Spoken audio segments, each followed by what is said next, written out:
ওয়াউ জবর ওয়া, তা জবর তা, ওয়াতা, কাফ ওয়াও পেশ কু, ওয়াতা কু, নুন লাম পেশ নুল, ওয়াতা কু নুল। দেখেন কাফের উপরে এক পেশ, তারপরে দেখেন ওয়াও সাকিন, এক পেশওয়ালা হরফের পরে ওয়াও সাকিন আসলে এক আলিফ লম্বা করে পড়বেন। জিম জের জি, বা আলিফ জবর বা, জিবা, লাম পেশ লু, জিবালু। দেখেন বার উপরে এক জবর, তারপরে খালি আলিফ, এক জবরওয়ালা হরফের পরে খালি আলিফ আসলে এক আলিফ লম্বা করে পড়বেন। ওয়াতাকুনুল জিবালু, ওয়াতাকুনুল জিবালু। আসুন পরবর্তী অংশে যাচ্ছি। কাফ লাম জবর কাল, আইন হা জের ইহ, কাল ইহ, নুন লাম জের নীল, কাল ইহ নীল।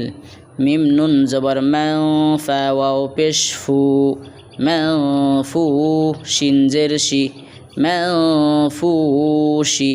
এই যে দেখেন নুন সাকিন, এটাকে বলা হয় নুনের উপরে সাকিন হলে এটাকে বলা হয় নুন সাকিন।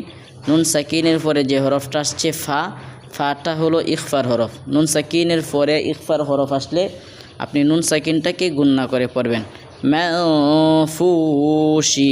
দেখেন শিনের নিচে এক জের, তারপর দেখেন আয়াত আছে, আয়াতের মধ্যে থামতে হবে।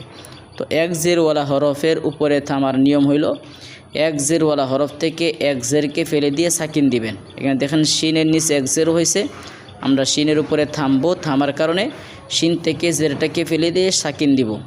কালইহনিল মানফুশ, ফুশ বলে থামলে তিন আলিফ লম্বা হবে, কায়দা হবে মধ্যে আরিস। মধ্যে আরিস কাকে বলা হয়?